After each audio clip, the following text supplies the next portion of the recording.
Live. Everywhere. On netrootsradio.com.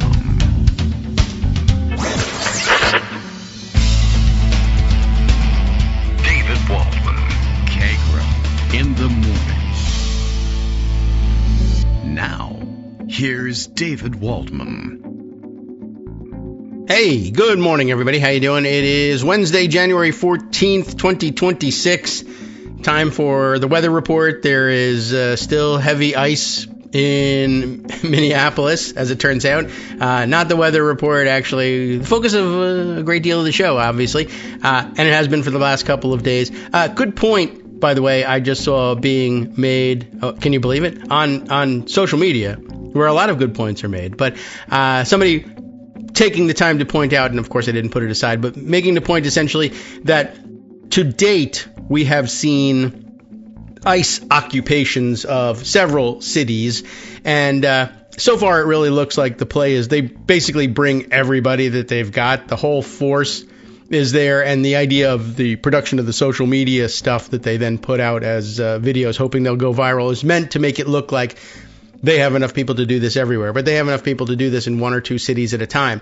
But someone was pointing out that the numbers with which they travel in New York City, it's one thing to show up with ICE forces, Border Patrol forces, various other things. People are wearing all sorts of alphabet soup things on their vests that I don't even know what they stand for. But to show up with that in New York City, in Los Angeles, in Chicago is one thing, but Minneapolis is a much smaller metropolitan area and smaller. Well, yeah, it's kind of sprawling, but a smaller area, smaller population by far. They've really overwhelmed the area there, and in consequence, we're getting a lot of that viral video, but we're also getting a lot of that viral video from people on the ground showing that day-to-day life in Minneapolis, I think, has been impacted a lot more than it was in these other cities. So, as you might expect, a lot more outrage as people are showing exactly what it's like to be occupied by these forces. And I guess nobody knows which metropolitan area is next on the list, although I think we'll find out because the weather is about to turn brutally cold. Turn brutally cold for Minnesotans, brutally cold. It's pretty cold now. But, you're going to find that the people that they've recruited to these ICE jobs are supposed to stand outside, lingering, waiting for people to tackle outside of Walmart and Home Depot in negative 10, 15, 20-degree weather. They may decide that it's time to do enforcement somewhere further south in the near future. And I hope so. They need relief in Minneapolis. But some good points being made, some logistical points. And the size of the metropolitan area matters, and it's making people mad. And even Joe Rogan, paragon of middle American sense and values, says, hey, this is actually bad and you're making people angry. So anyway, lots to cover today. Lots of it will have to do with ICE. I don't know how much of it has to do with Epstein, but Jeffrey Epstein files have not been released. Somebody's keeping a running track. I think this is day 27 of failure to comply with federal law by the DOJ on that. You should not forget that. And Greg Dworkin is back because it's Wednesday, and when he's back because it's Wednesday, that means that it's the day after some elections somewhere, special elections. And guess what? The common man has, and by that I mean the common man, woman, and everybody else, and any other ideas you might have about what we might call people, have risen up and registered their votes, and by golly, the results everywhere but Alabama are pretty good. So we'll begin today with the fanfare for the common man, one of Greg's favorites. Also, Democratic victories are among Greg's favorites. And I understand there's even a story about somebody flipping off the president, which I'm guessing, Greg, is also one of your favorites. Good morning, Greg, common man that you are. Here's your fanfare. Good morning. Good morning. So, by the way, Scott Adams is dead. Yes, that's... Oh, I'm sorry. I meant to say... Yeah, that's... All right, well, so I'm not sure which one we play for him, but... cut ties with Mr. Adams after he made racist comments on a YouTube live stream, so he decided to reinvent himself as a digital provocateur, according to the Washington Post. That's a troll. He was 68. He passed away cancer. He said he tried to avoid discussion of his diagnosis because once you go public, you're just a dying cancer guy. He's absolutely right. Yeah, he got that right. But he also, I think, had prostate cancer. And said, I'd like to extend my respect and compassion for the ex-president, Joe Biden, and his family, because they're going through an especially tough time. It's a terrible disease. It's one of the nice things that he said. That was it. Probably, it's a short list, and I think I just gave it to you, but that's okay. Yes. I just wanted to let people know that this happened. It did. And yes, the thing about Joe Rogan, one does not have to hand anything to Joe Rogan. You don't have to hand it. Oh, he won't wait you anyway. You have to mention that Joe it. Rogan hates ICE. He has been down on this whole ICE thing since it started. So he's pretty consistent about that. That's good. Yeah, he seems like the kind of guy who would be particularly frustrated by it. Because, his whole shtick is I get to do whatever I want. And if you're swarmed by police officers, and of course, it would be really interesting to see what would happen if they were to decide to arrest someone like Rogan or a Rogan fan who would be like, well, I'm going to use my MMA and fight back. I don't know how that would go. Well, the other side of his resume, of course, is that he's a part-time comedian. Not very funny, Dennis Miller style humor. But the point is, if ICE wants to arrest people who don't laugh at me, I'm all right with that. I just hate the idea that they're doing it indiscriminately. Yes, I would like them to discriminate. They're picking up people who laugh at what I say, so that's no maybe. Good. Yeah, I don't like it. All right. Well, it's very upsetting to him, I'm sure. Yeah, I'm sure. He'll wipe his eyes with $100 bills. You mentioned the size of the CBP/ICE contingent. Yes, somebody smart did. I just repeated actually it. Came from CBP. That is Corporation for Public Broadcasting. I hate those guys. Border Patrol folks. Right. Who are often responsible for a lot of the violence. And they've been installed at ICE. That seems to be their role in this, to be the really indiscriminate and violent guys. Right. It's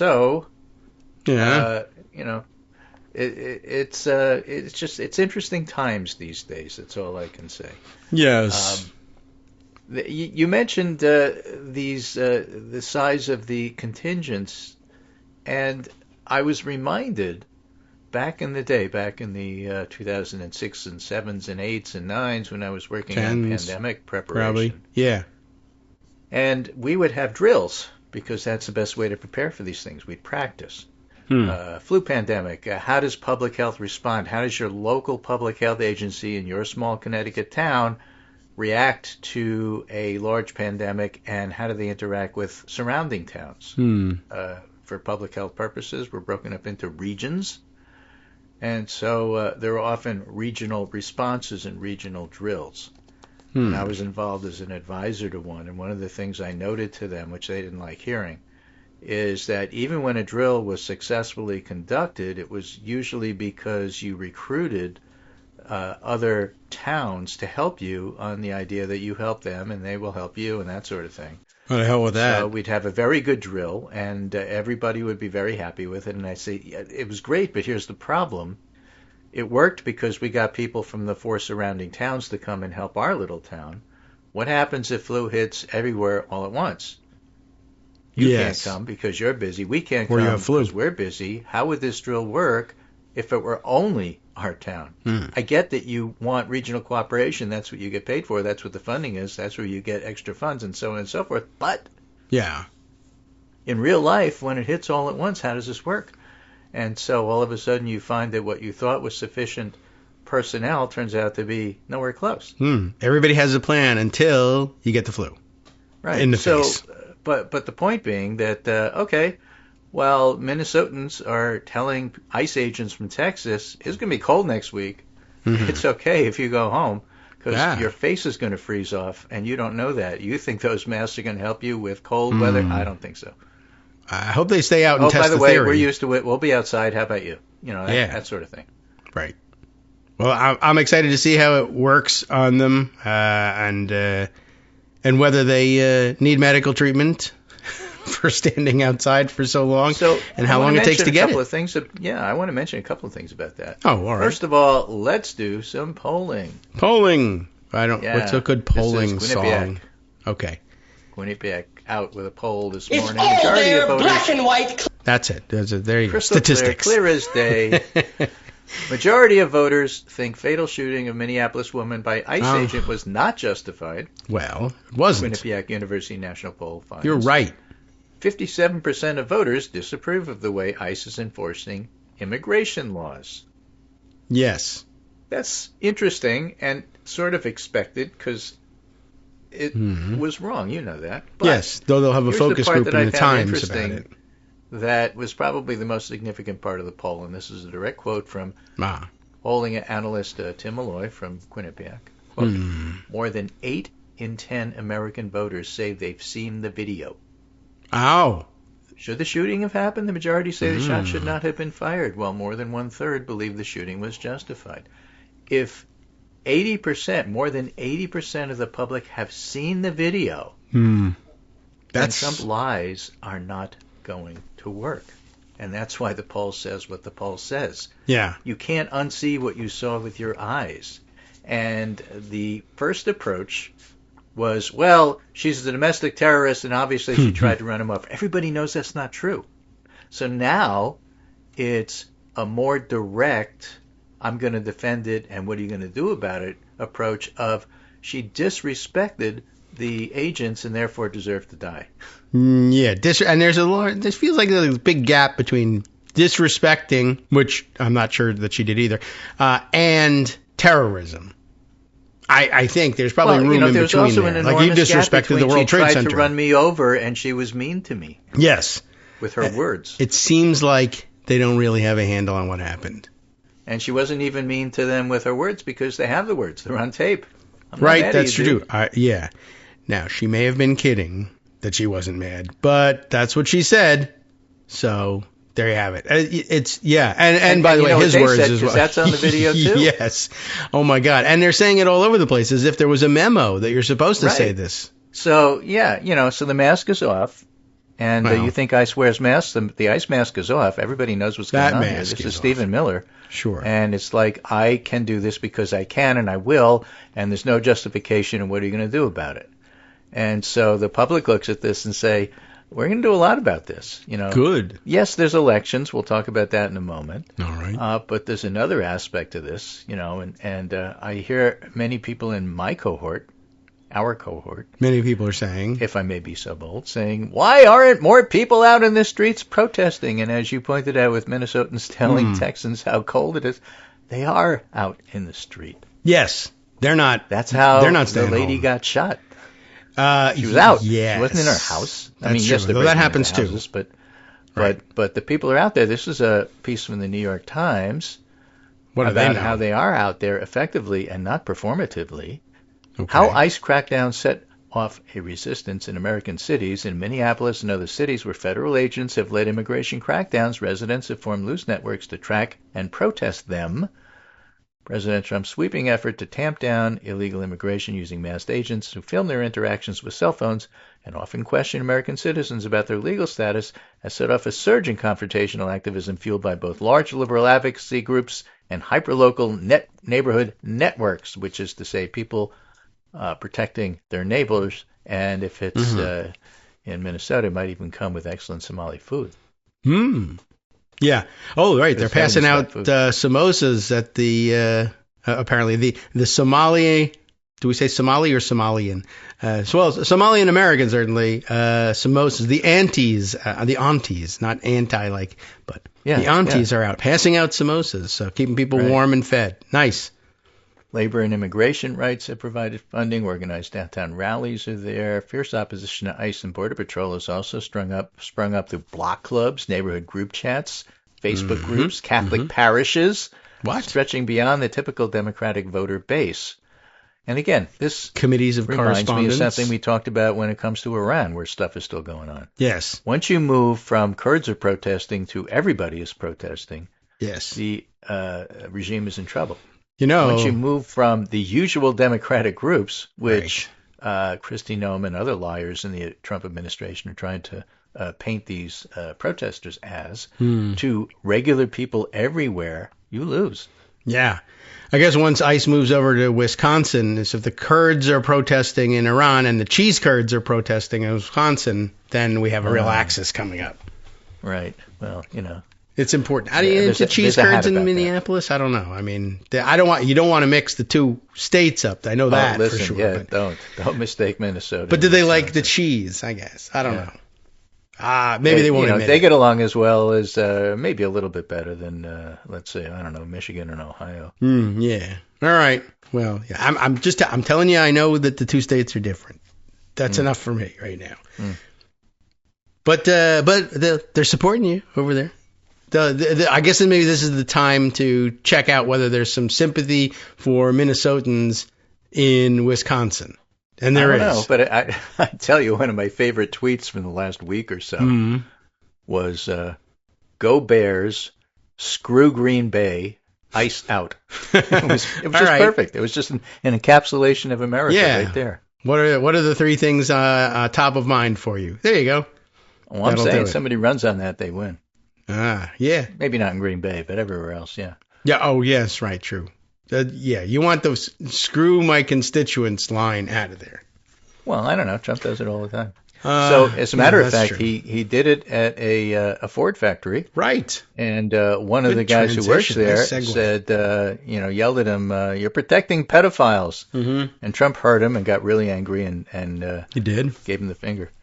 Yes, I know. It was difficult to tell. Flip the bird, as we used to say in my youth. Right. And I saw the pictures. And that, by the way, you saw it too. You know what they say about Trump and his fingers? And that's his longest finger. Right? Yeah, they're tiny. So you had to go up there and really take a close look. I was like, is he getting out of Tic Tac? What is that? No, he's slipping him the bird. I see. All right. Those are very small fingers. I don't know what to tell you. He also says "F you" to the guy, apparently. Mouths. Yeah, he does. No, I just imagine if Biden did that to a Republican and how it would be covered. But well, imagine Dick Cheney. There's a lot going on, but this is part of what's going on. Okay. Yeah. So YouGov also had a poll. 75% of registered voters say they personally saw the video. Not quite the 80%, but you get the point. More than 3/4 of the public has either seen or heard about it. None of them are members of Congress. They never saw it.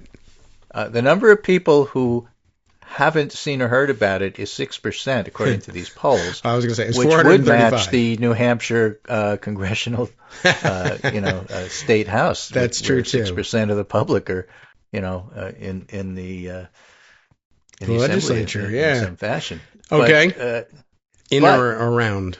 Yeah, and that may be a slight exaggeration, but it's only slight. I think everybody in New Hampshire serves at one point. It's like jury duty. You have to. But it's so ubiquitous, you can't even pretend in Congress you don't know anything about it.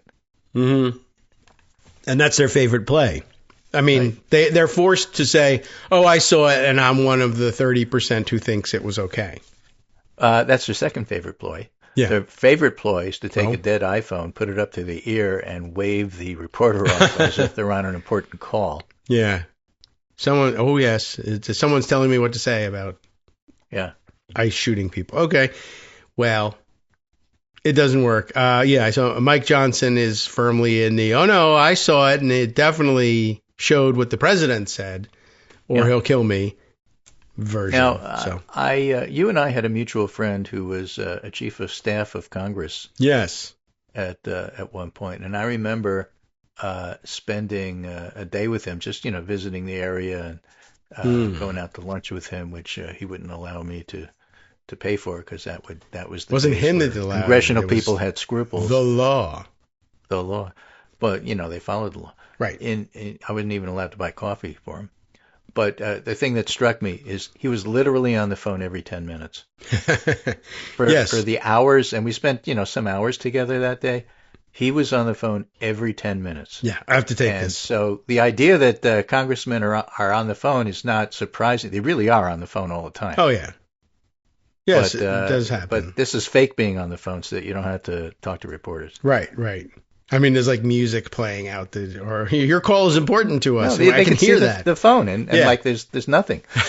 You can see the screen now, it's just a black screen. Yeah, and you're lying because that's not how phones work. Is that a dating app, sir? I have to leave. I don't know. Yeah. Is that OnlyFans? What are you doing? David from The Atlantic. Why Vance committed so hard to the Minneapolis shooter. The vice president knows what ICE means to MAGA. and we may even have covered this on Monday, I don't remember. But the point that they make is so good, I'm making it again. Oh. And that is to say, for MAGA America, ICE is an instrument for cleansing violence. Visit ICE social media accounts and you'll see again and again videos of armed force against unarmed individuals against a soundtrack of pumping music.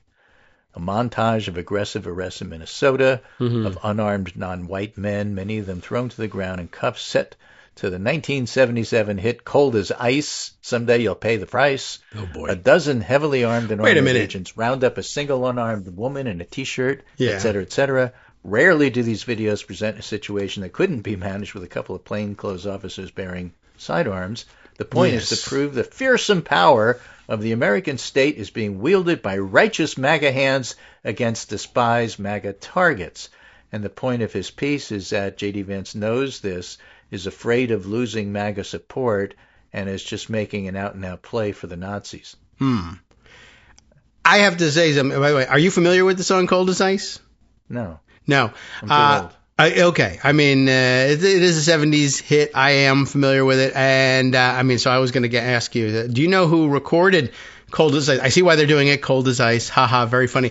The band Foreigner is actually responsible for Cold as Ice. I just think that's kind of funny for ICE to particularly choose to use that. But, another one of those weird faux pas that only Republicans commit when they steal soundtracks and don't really understand, like when they come out on stage at campaign stops to Born in the USA, and I never listened to the whole lyrics, or Fortunate Son. Oh yeah, no, you missed the rest of the. Yeah. Anyway, just pointing out a Foreigner. That's great. And then of course there's other accounts pointing out that the reason that Kristi Noem lies through her teeth to people like Jake Tapper and others on TV is she wants to send the message to ICE that we have your back, we'll lie and cheat and steal for you and cover you, so you can do whatever you want, you have no limits. And Vance basically said that unlimited immunity for law enforcement according to federal law, which is not true. Hey, but he says a lot of things aren't true. He makes stuff Yes. up, and he's told people that. I make stuff up if it gets your attention. That's what he said about the, eating your dogs and cat stuff. Yes. All right. If he needs to, he will. And even if he doesn't need to, he will. So There you go. Terrific. So a lot of that. And I think we covered the other day, another New York Times, Trump has another justification for the shooting, Renee Good, disrespect, moving to that. James Michener, reporter and author, in his book Can State What Happened and Why. The best explanation for why the Ohio National Guard shot and killed multiple students is the working class males in the Guard couldn't handle disrespect from co-eds, which is what they used to call them in those days. I see. I think we covered that as well, but it's all background. Top DOJ officials quit after the division refused to probe Minnesota ICE shooting, all part of the background. Yeah. So a lot of them there, part and parcel by the of way. the same thing, and that's why when you have elections, you have to pay attention to the results, because this is the backdrop, which is guiding people how to vote. So here's a short list of some of those elections that happened yesterday. Virginia House of Delegates 11. Harris was a plus 35 district there. Democratic candidate held it by 3 points. So a 3-point shift, rather, from 35 to 38. A 3-point shift. Yeah. Virginia House of Delegates 23. Harris plus 35. That was a 20-point shift to the Democrats. Connecticut State House 139 in my area. That was a Harris plus 6.5. The Democrats had a 30-point shift in that direction, although it was kind of a tainted election in terms of trying to figure out how much people hate Republicans and love Democrats, because the Republican guy running turned out to be guilty of misdemeanors and felonies, and that came out 3 days before the election. So yeah, I know he's a Republican, but that should have been baked in. Know. And the funny part is that when I was looking at these election results online, and there's a few more to give as well. Connecticut has 25, 2-point shift to Democrats. Georgia House GOP hold, 4-point shift to Democrats. South Carolina GOP hold, 7-point shift to Democrats. Virginia House 77, Harris plus 50, 8-point shift to Democrats. Virginia Senate 15. Harris plus 29, 11-point shift to Democrats. All of this is going on, and the reaction of the partisan Republicans was quite amusing. It was, well, you have to understand a lot of the GOP people didn't show up, so those really don't tell you what's going on in those areas. I see. Were they away in Minneapolis? I don't know, but like if they don't show up, they don't vote, and if they don't vote, they lose. Yeah. And that's the same thing as if they stay home in November, you get the same results. So why do you think these don't matter? I don't they know. Don't count somehow. It's fraud. Yeah, we lost by 35 points, but it didn't count because GOP voters didn't vote. We lost, but it doesn't matter because we lost. I don't understand your message. I see. Okay. You lost because you had a whole lot less voters than the other side. Yeah, it's the way it goes. I don't know. Copium, I suppose, as they sometimes say. I suppose. Yeah, could be. All right. Yeah, well, they lost because they had fewer voters. Great. Now, here's another poll. This is, again, YouGov. 60% support criminally prosecuting any ICE agent who kills someone. Yeah. And that's actually how it was. The question was criminally prosecuting any ICE agent who kills someone. All right. Then they also asked about what about reducing ICE's size and funding? That's a different way of putting it. Net support is 11% for that. Eliminating ICE as a federal agency is a -2. We'll get back to this after a break. Keeping ICE in its current form is -12. In other words, eliminating ICE is more popular than keeping ICE as is. Although the real popular thing to do is cut back on its size and go back to what it used to be. All right. I don't know how effective that's going to be, but hey, I understand why that's the more popular option. Hi everybody, this is Scott Anderson, your summary guy. Were you looking forward to an egalitarian democracy free of bigotry, misogyny, racism, and greed, where people of different appearances, belief, and heritage had a right to live without fear, and everyone could expect a basic level of health, stability, and safety throughout their life? Well, too bad. The plain fact is that we're heading in the wrong direction. And where we once had a voice in such things, increasingly we don't. Not exactly the kind of news I wanted to share, but there it is. However, if you're looking to join people who understand today's issues and can intelligently address the reality of today from your point of view, you can join us at Kagro in the morning. As you know, there aren't many of us out there, at least compared to them. We need to stick together, and by that I mean send us money. That is contributions to patreon.com, secure, reoccurring contributions. Those contributions keep this show on the air and us together. We've been through a lot together. The temporary loss of the presidency, we hope. The temporary loss of the House, the Senate, the Supreme Court, we hope. Face it, we are pretty much all that we have left. Remember, we couldn't do it without you, and you shouldn't do it without us. We're in this together, so thanks. All right, welcome back now to the Kagro in the Morning Show here on Netroots Radio. I'm working on it. I'm queuing this up and trying not to push any buttons that will prematurely launch anything we don't want to hear just yet, but I think it's okay. Oh, okay. I think we're good. Speaking of prematurely launching, while you work on that, this was a Washington Post story that caught my eye this morning. Oh. Let me read you the headline. U.S. plane used in boat strike was made to look like civilian aircraft. Yes. Use of the plane prompted legal debate after the operation over whether concealment of its military status amounted to a ruse that violated international law, officials said, which is a nice fancy way of sucking up to administration and saying, hey, guys, this is a war crime. Yes, it is. And speaking of nice fancy ways, the war crime we learned yesterday not legal debate. This was a war crime. Is a good one. It's a good old-fashioned name, bringing back some really interesting old war crime practices.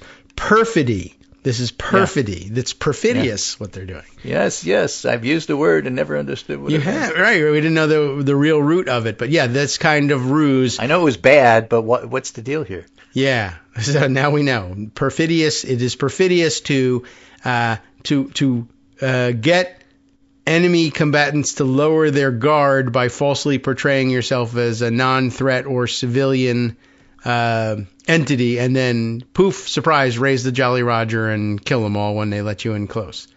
Right. So So it turns out that It's quite a story, this one. Yeah, it is quite a story. So we'll have to get more on that. But that's not good, and goes right to the heart of everything that's wrong with our current Secretary of Defense, who doesn't even know the name of his own department. Yes, it also sounds too much like perverty, which is bad for the Jeffrey Epstein story, which won't go away. But anything that sounds quite a little bit like that. Oh, there's a war crime that sounds like pervert. Let's do it. I don't think that's wise. Yeah. So I hear also that Trump is maybe thinking about putting something on the other side of the White House to balance out the huge ballroom. Yes. Right. Something Maybe else it's going to big be and his ugly. tomb. I don't know. Maybe it's going to be like Could be. Some sort of. Turned out to be Hitler's, so maybe. Yeah. We never know. Yeah, he wants to, I think, add a second floor to the West Wing colonnade. Anyway, if not the entirety of the. I imagine it'll just end up being the whole thing, or he may tear that down too. I don't think he really needs the West Wing either. Just a place, a little, I guess, a little lamp to keep Stephen Miller in, and just polish it every time you need the genie to come out and grant you a wish. So yeah, he wants to redesign that. I don't know whether it's meant to balance things or not. It would be funny if it was, because of course everyone said the ballroom is a horrific mess. It's going to make the White House look ridiculous. No, well maybe I'll balance it. That would be something. Maybe. I don't know. We'll see. So anyway, among the many things that the American public is thinking right now is you're doing an awful job on the economy. And we hate that. That's what we elect you to do, not all of this Stephen Miller ice garbage. Right. We want you to make prices cheaper, and they are not cheaper, so we're not happy about it. And by the way, while you're working on making the economy better, please, please, please, please, please, please don't make the economy worse. You're already doing that with tariffs, and now you're trying to wreck the Federal Reserve. Right. Which is the envy of everybody in the world except you.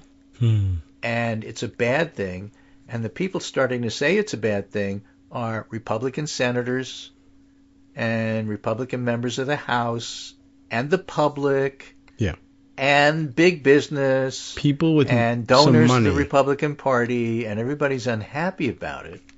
And it's in that context I wanted to play this clip from Senator Kevin Cramer, who's complaining to Larry Kudlow that Jay Powell, the head of the Federal Reserve, is too independent. I see. All right. And this guy's a senator? Really? Yeah. It's amazing that I, don't know that. All right, wait a second. I'm pressing the wrong buttons so far. Tuberville Let's see. is still a senator, so I guess Cramer can't be the stupidest. Is this guy a in the clip? Senate. Yeah, it says, well, it looks like a picture of a clip. Oh, okay. Well, then that's why nothing is happening. That must be it. Let me go over to Aaron Rupar's. Aaron Rupar has it, but let me just in case. He took a screenshot of Aaron Rupar's thing. Okay. The best part where Cramer says to Kudlow, maybe the point should be, if you're the attorney for Jay Powell and you want to avoid an indictment, how about you go to Jeanine Pirro and say, I'll make a deal, I'll step down today if you drop the investigation today. To me, Kevin Cramer, that would be a win-win for everybody. Oh, really? And so Cramer basically is telling Kudlow, look, this is extortion, and really the best way to get around this and put this whole thing to bed is be extorted. Yeah, right. That would be a win-win for everybody, except for the guy who gets extorted. That would be a win-win for everybody, but, he just comes out and says it. Yeah. There's a lot of that going around, just coming out and saying it. But yeah, that's pretty amazing. Like, I don't know. I don't know what the reaction is to that one. I'd be interested to know. It's probably not in the clip, but yeah, how about that, right? I think the way to resolve this is to give in and turn tail and leave.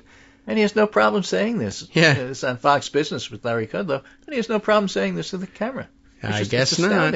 Well, I'm no longer astounded by anything Trump does, but what these Republican senators do is amazing. And by the way, that is by far not the majority public response from Republican senators. Republican senators are saying this is a really bad idea. What the hell are you doing? Yeah, I gotta say, I guess I forgot that there was a Kevin Cramer in the Senate, and I would never recognize him.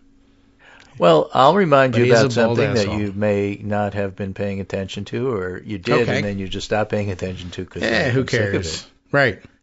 And that is What Tony DeCoble's first week at CBS. Yeah.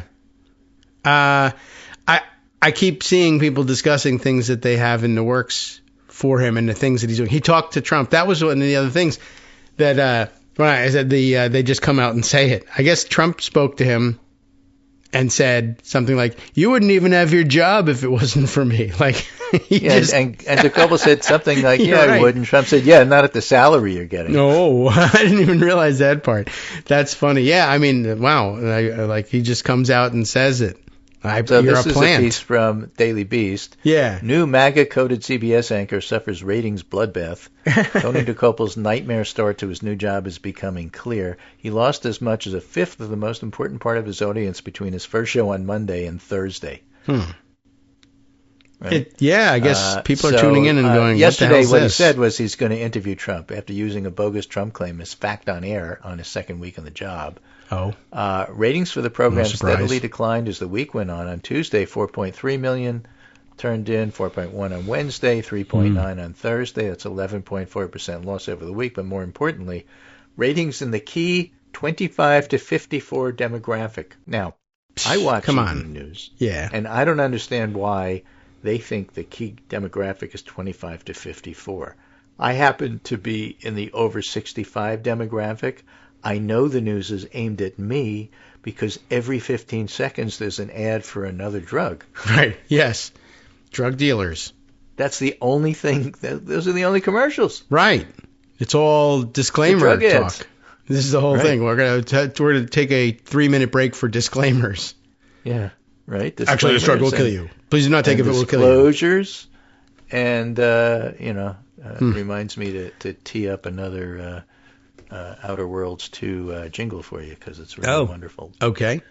More worryingly for CBS bosses, ratings in the key 25 to 54 demographic, really which a TV key? advertisers closely watch, were down 19.44% from Monday to Thursday. Right.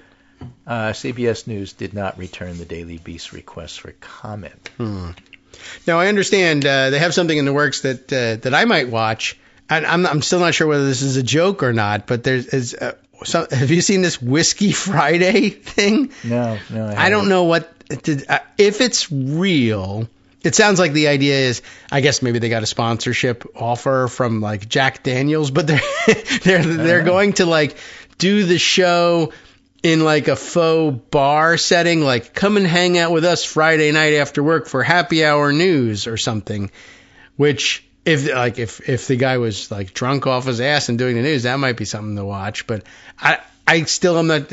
All I see about this is people saying, I'm not sure if this is real or a joke. Does anybody know? Right. And nobody knows.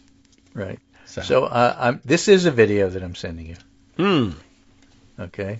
And it's the Sweet Dreams song from Outer Worlds 2, which is all about disclaimers.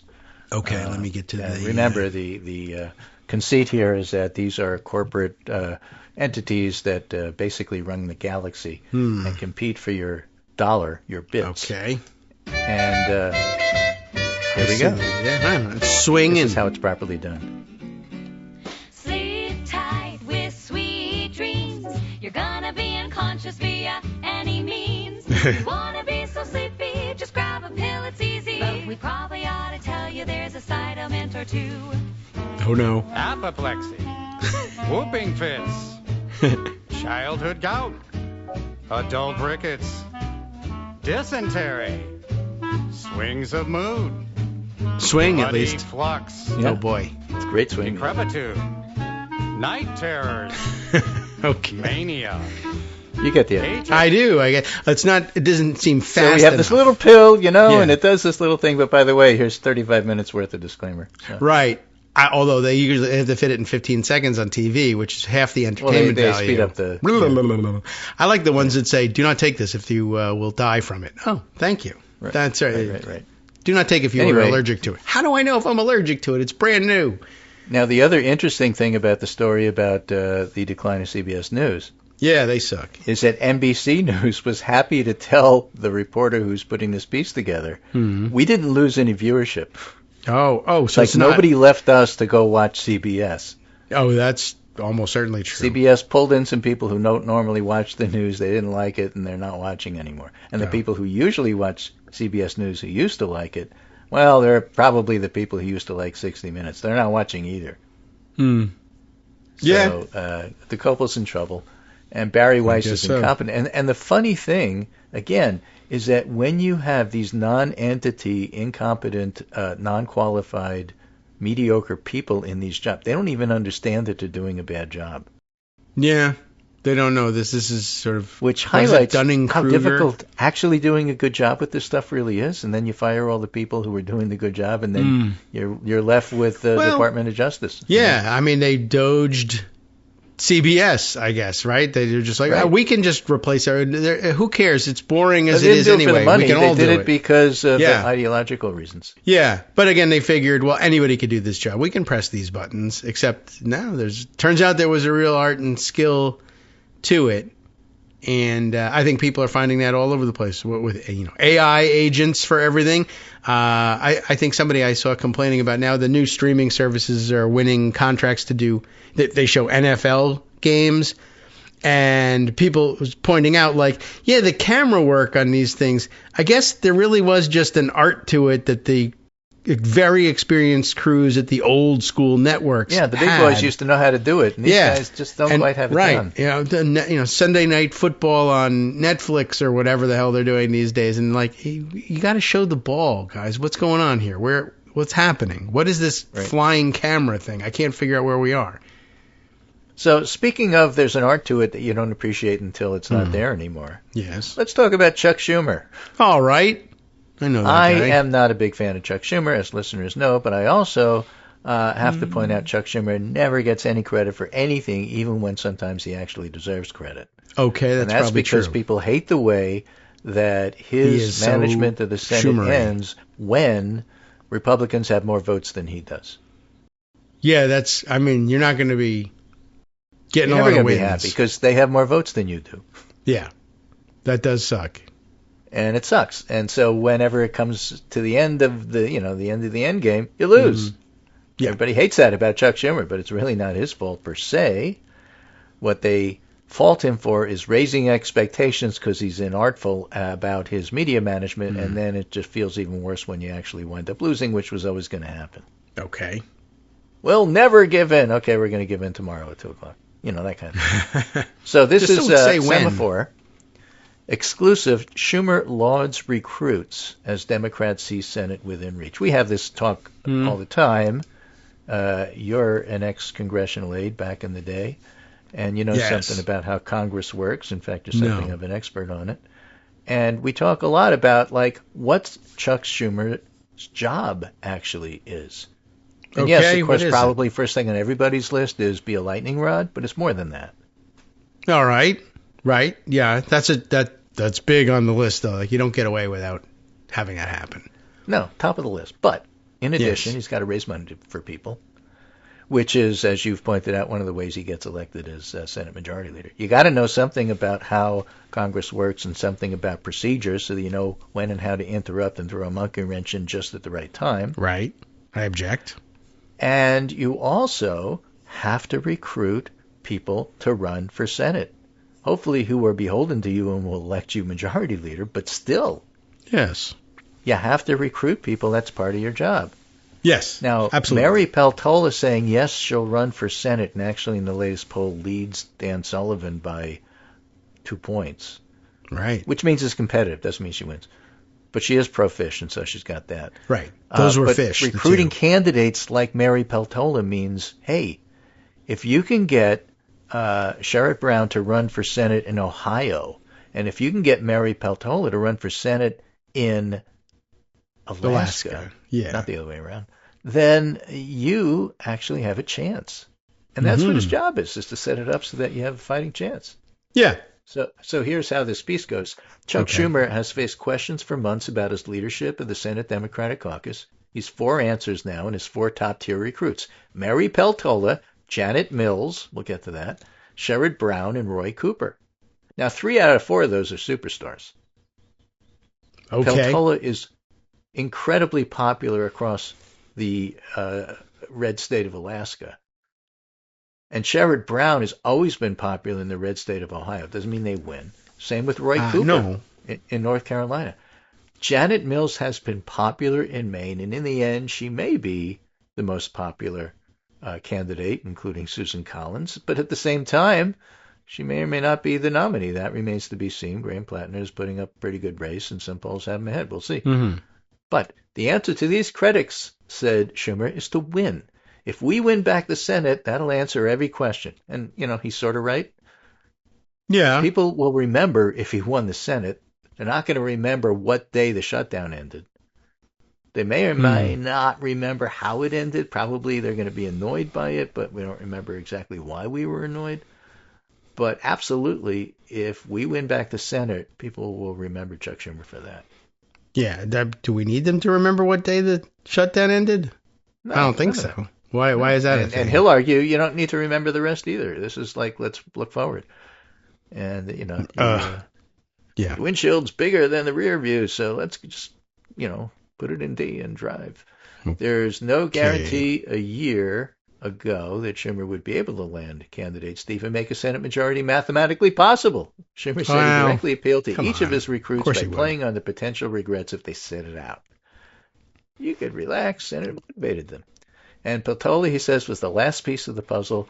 We are more likely to win than not in North Carolina, Maine, Ohio, and Alaska. We couldn't have better candidates. It's a rosy view, but, that's his job. Yes. There you go. Now we know what his job was.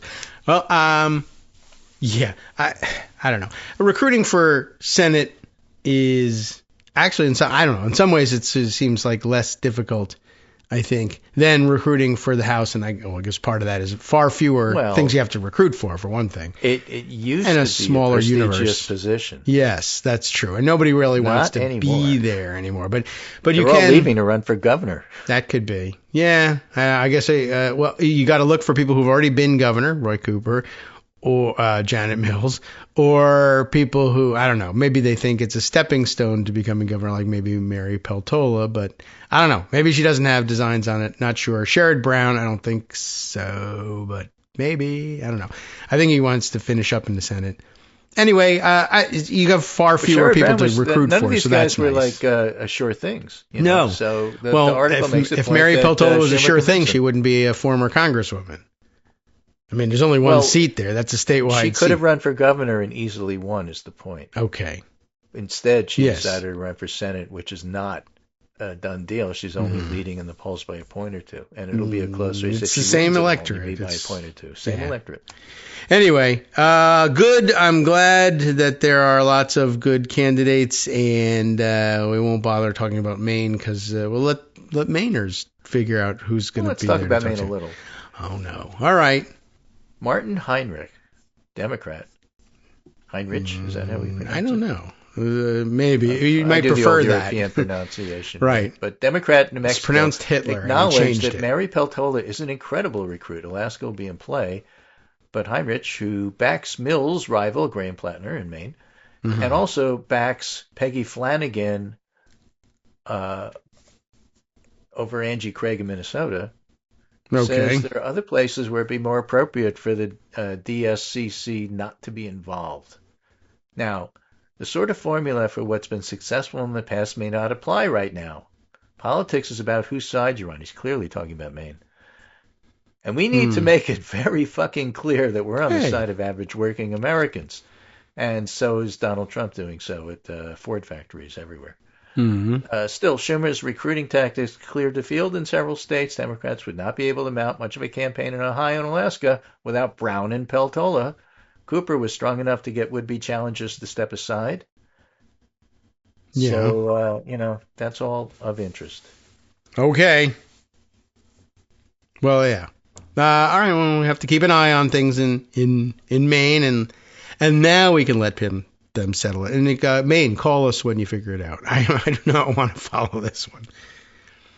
I don't know. I think they're calling right now trying to tell me to pay attention, but I don't want to pay attention either. You're right. I mean, it's up to Mainers. Yes. I don't have a dog in this fight. Whoever comes out of the primary is going to be our candidate, and we'll support him. That is true. I know, and sometimes that's not a very exciting prospect. But there you have it. Even some Republicans admit that Schumer's done an okay job in plotting out the battleground map. I'm not Like certain. Steve Daines, Cooper and Peltola are good recruits, but Schumer's situation a disaster in Texas after Colin Allred dropped out. That's not necessarily true. James Tallarico and Jasmine Crockett, there's another fight you may or may not want to get involved in. But maybe Tallarico's not. probably going to win that. Jasmine Crockett fans will be upset when I say that, but I think he's got the edge. Well, you know, I predicted if you had said that she was going to win, that James Tallarico fans would have been upset with you. Yeah. So really, it was... Call him as you see him. Okay. I can't call the Maine one because I have no idea who's ahead. Those are all over the place there. And Mainers are a, shall we say, independent breed. Yes. Well, okay. I don't know what else to say. We're going to have to wait for Texas to figure it out, too. Yeah. See, here's the thing. Democrats in Texas, there aren't enough of them. We should get some more. We should get some more. See if we can. And that's where Tallarico has the edge over Crockett. Well, all right. Well, look. Crockett's turned out Tallarico's recruitment, so we'll see. All right. You know, there's other things Crockett could be doing, too. Hopefully she doesn't disappear from the scene if she doesn't win. She's a valuable voice, but there's lots of room for those voices these days. Yeah. Right. And Chuck Schumer's such a well-known entity. Yes. In a lot of ways, he's just a nebbish. Okay. But this is important. Republican campaign hands are eager to make Schumer himself an issue in Democratic primaries, where some hopefuls say they won't back him as leader if they win. Okay, I see what you mean. Yeah. Mallory McMorrow has said that in Michigan. You can't make Chuck Schumer the issue. It's just like it's trying to make an issue out of Gary Peters in Michigan. Even more so. Huh? But this is tested. It doesn't work. You tried this 10 times with Nancy Pelosi, who was 1,000 times better known. Yes. And it didn't work. It doesn't. And it's not going to work with Schumer. No, I don't think that's a very fruitful angle. But I don't know what else they have, right? That's right. When you have nothing, that's what you go with. I guess so. By the way, quick update from someone in a position to know that Jack Daniels is denying that they have anything to do with this proposed CVS Whiskey Friday concept, although it's still not clear that there is a Whiskey Friday concept, although I do see... Is it still with Jack Daniels? Yes, they're still around, and I thought it might be true because I know that like Jack Daniels and a lot of the very famous American whiskey brands are suffering terribly from boycotts in Canada.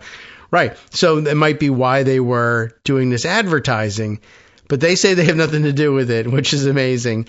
And I guess, so there's a concept set design that's circulating, no indication to me of where it's coming from, of what the apparent set might look like. And it's got, the CBS Evening News desk, this futuristic lighted desk that you usually see on things like this. But it's surrounded by what might be a virtual background, but it's made to look like an old-timey bar with lots of mahogany and leather and a big Jack Daniels, one of those big Jack Daniels mirrors on the wall. And it might just be not that they're sponsoring it, but that's what AI thinks bars look like, which, maybe they did.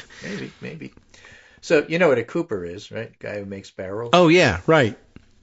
So the barrel making plant, the Cooperage in Louisville, Kentucky from Jack Daniels is closing.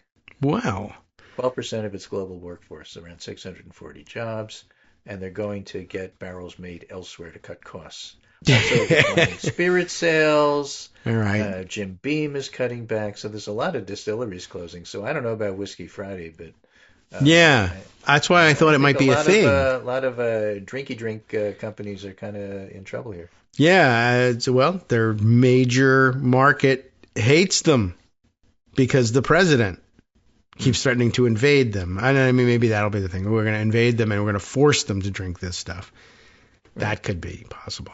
Well, look, he's wrecking the economy. However, there's another Trump voter roundtable in the New York Times, I guess, in which they ask people once again, why do you like Trump? Answer, he's doing great for the economy. But you just said the economy is doing terribly and you're paying twice as much for groceries. I did say that, but still, I'm not certain why I think it. A little tidbit here that I just came across by immigration lawyer Aaron Reichland-Melnick, who says the Oglala Sioux tribe, Okay. S-I-O-U-X, the Sioux, Yeah. says ICE is currently detaining 3 tribal members and refused to release any details about the detention unless the tribe agrees to, quote, enter into an immigration agreement with ICE, end quote. Immigration agreement. The Sioux. Oglala Sioux. Immigrate Native from Americans, where? Where are they claiming that they immigrated from? The Bering Straits. They're sending them back North to Dakota? Russia. This is a South Dakota tribe. Are they from North Dakota and therefore? Yeah, it's absurd. This is a problem in across Minneapolis as well. Lots of Native American population there finding themselves being targeted by these guys who I guess are just grabbing anyone brown, or possibly it is possible that they may have said, let's troll them by grabbing them because it's so ridiculous. Yeah, I'm sad to say this is an actual story. Yeah. Well, all right. Send me a link to that one. I'll keep an eye. Like, what kind of immigration agreement would you enter into with ICE for this? Like, I don't know. There isn't one. I don't know. But the things it's getting worse and worse and more ridiculous. I understand also ICE trolling the region in Minneapolis. And I guess they've got in mind they want to find Hmong refugees from Vietnam to send back. And they're asking their neighbors, do you have Cambodia. any? Cambodia. I'm sorry. Yes. Thank you. But asking them, do you have any Hmong neighbors? And of course, people are like, no, I don't know what that. Leave us alone. I don't know what you're talking about.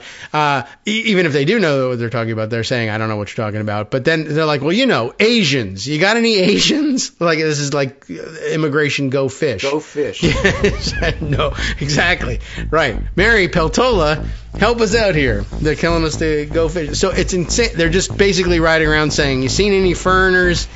And very wisely, the people of Minnesota saying, I don't even know any of my neighbors. I don't have any neighbors. I don't know what you're talking about. Tribe says 3 tribal members were arrested in Minneapolis. Okay, so that makes, well, I was going to say it makes sense, but that's not really true. All right, how about if we see you tomorrow and do some more, Greg? You up for that? All right, welcome back, everyone, to the Kagro in the Morning Show here on Netroots Radio. I was just telling Greg on his way out the door, I got to go and get a camera set up here, just to be fair, to let Greg see what's going on here, as I now get a peek into Greg sitting, although he's got it on with the background blurred, so I've seen the room. There's nothing to hide there. It's just there's also nothing to show. So most people will do that. Blur the background. Why not? Although I'm thinking I would like to, if they haven't got this app, I'd like to invent it, though I can't.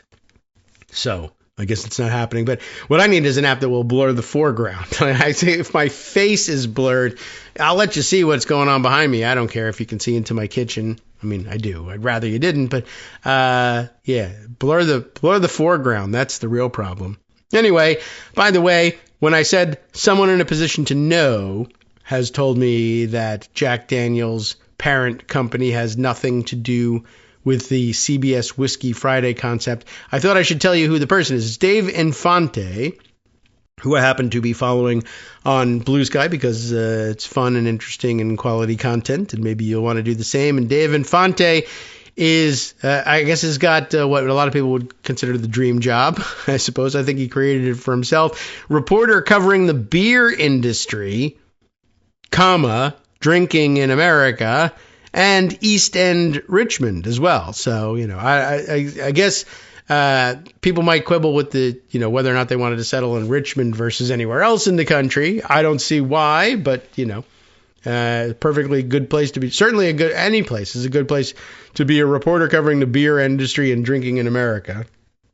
And so that's why I say that I believe it when he says this, although honestly, I don't know who else would put it this way. Update, Jack Daniels' parent company, Brown-Forman, which already that guy must really actually be a reporter, because who knows what Jack Daniels' parent company is. You could Google it, but who knows whether you should trust the answer. But the parent company tells me it has nothing, that is to say Dave Infante, has nothing to do with CBS's Whiskey Friday concept. Jack Daniels is not involved in any such segment, nor do we have any awareness of the segment and any potential partnerships or sponsorships.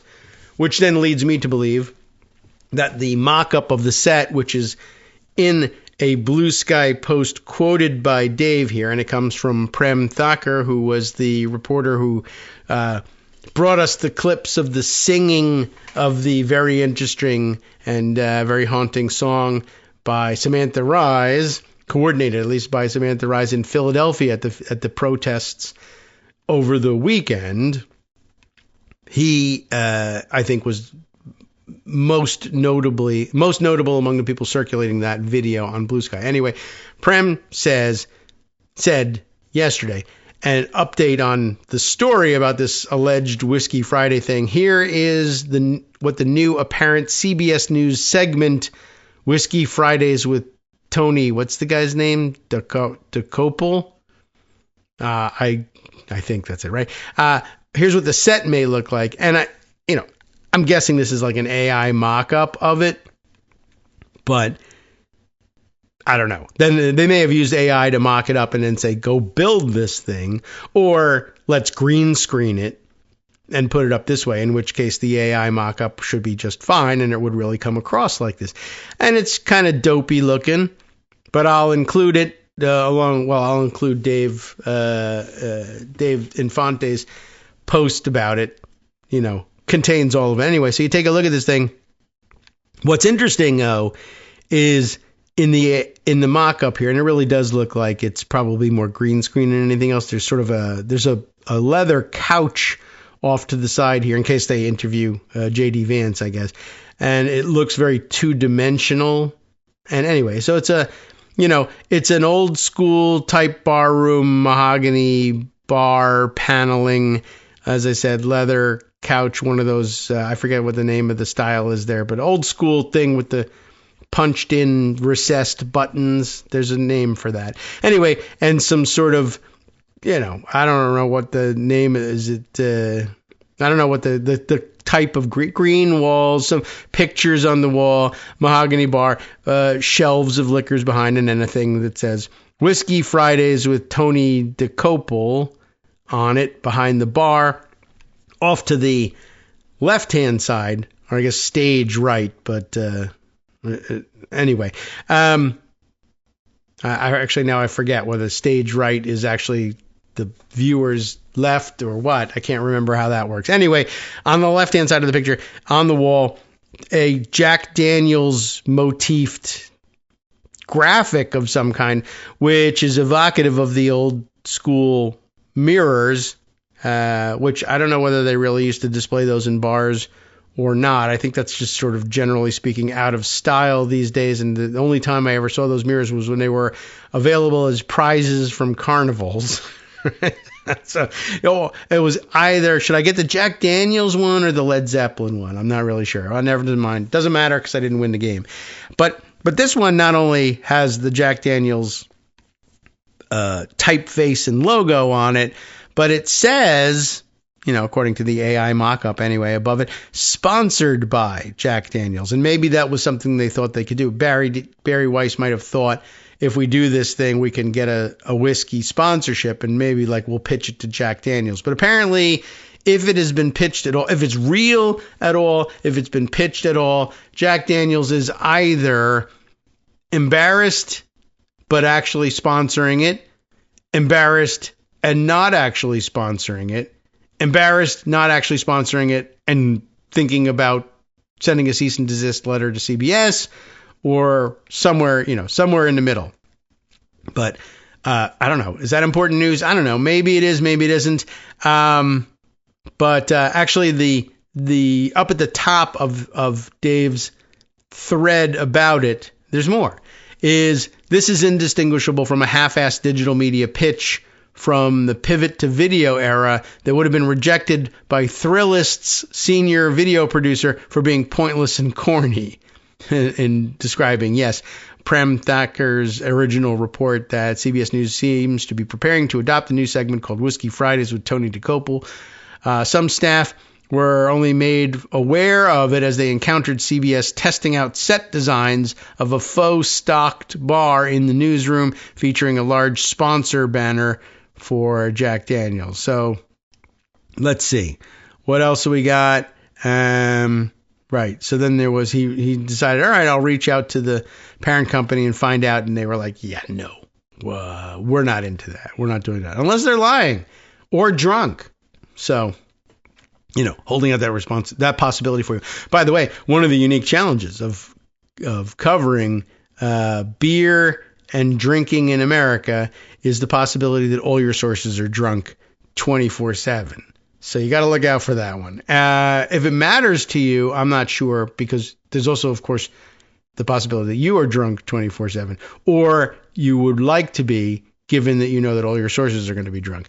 I'm really not sure. I'm pretty sure that all those guys were sober at the time. We'll give them the benefit of the doubt. Okay, so let's see. Oh, here's what did I have open here? This was the Joe Rogan breaks with Trump over Gestapo ICE operations story in The Hill. But I think we kind of probably told you what you need to know about that one. He's been relatively consistent about it, and I'm not certain that it makes an impact on any Trump voters. But just to prove that it's a real thing, I will share the link with you later on. And now we'll jump into the place where I've been collecting all my stories. More of them actually probably in Blue Sky, commenting on them in passing rather than archiving them over at Instapaper. But there's a lot, and we might as well get to it. Let's see. Oh, something that Greg probably wanted to discuss more of in depth, and perhaps we'll give another shot at that one tomorrow. But just by way of updating you on the news, I'll turn back to The Hill again, even though, it kind of sucks a lot of the time. But anyway, this one, the straight ahead news reporting about what happened on the House floor on any given day is usually pretty decent. Emily Brooks and Mike Lillis have done the job here.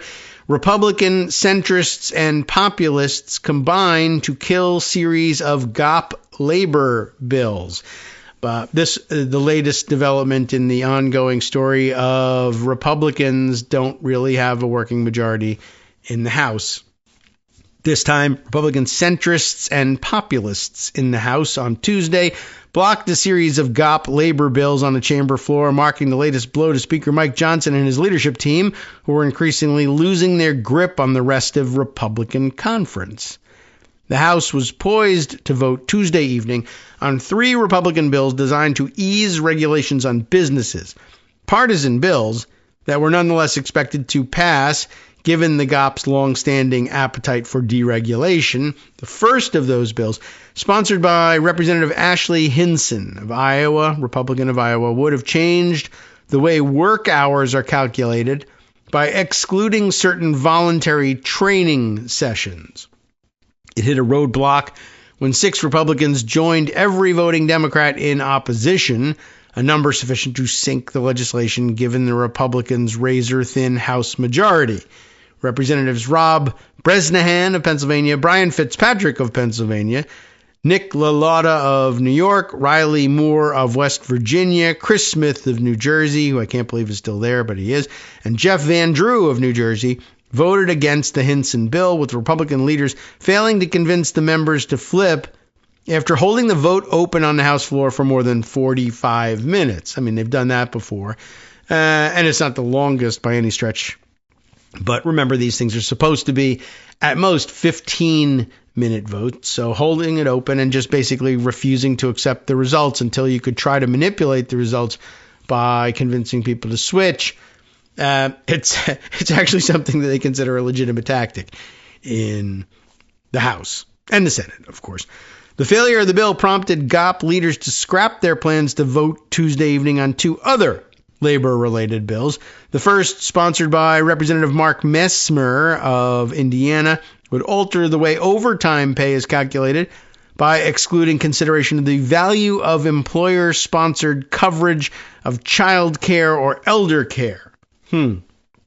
Okay.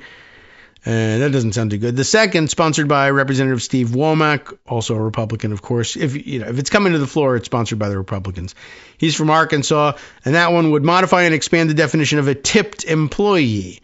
Leaving the House floor, Johnson downplayed the rebellion. We're totally in control of the House, Johnson said. Look, this was Education and the Workforce Committee work. There was a couple of people who had concerns about the bills that were not here earlier today to let us know that. Anyway, this is life with a small margin. We are not deterred in any way, Johnson said, adding that the House GOP will work on the issues to get the bills back on the floor. Supporters of all three bills argued that they would help cut burdensome red tape without hurting workers, but that's not the case. They're actually quite obviously designed to hurt workers, and by helping businesses be able to get away with paying them less. It's not designed to not hurt workers. It's cutting their pay.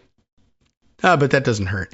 Anyway, but GOP critics had a different view, warning that they would hurt workers already struggling to make ends meet in a volatile economy. Moore, whose West Virginia district is the most Republican-leaning of all the 6 rebels, anyway, noted his background working as a welder. Interesting. Okay. I don't like the idea of people potentially getting taken advantage of doing free training and their off time not making an hourly rate, Moore said. It's optional, but there could be undue pressure that's put into place for some of these folks, which I don't particularly like. Right. Now, believe me, I certainly know that one, and I think we all know that trick. Oh, it's entirely voluntary. I'll probably fire you if you don't do it, but it is voluntary. Or even things like, well, I'm not going to fire you if you don't do it, and it is voluntary, but I want you to want to do this, and it bothers me when you don't want to. And I'm going to take that into consideration in a lot of things later on down the line. Anyway, he's right about that. Several of the GOP rebels also expect a bill led by Representative James Comer. Have you ever heard of that guy? That was teed up for a vote later in this week will also be pulled. That guy is not effective as the leader of his committee, nor as a floor leader for the legislation his committee produces, I guess. He can't get anything done. That bill, the Save Local Business Act, sure, would amend which employers would be considered joint employers of workers who worked for a different employer. The AFL-CIO argued this week that the bill would let big corporations hide behind complex business structures. I guess basically, I bet that is like if you're a big business, but there's a lot of tax advantages out there for small businesses, and you're like, hey, I wish I was a small business so I could take this tax deduction, although I love being a big business because it makes me very rich. Well, what if we said instead of a big company with 1,000 employees, we were 100 smaller companies with 10 employees each, and they each took a tax deduction? Would that work? No. But James Comer says, what if I passed a law that says it did? Wouldn't that be great?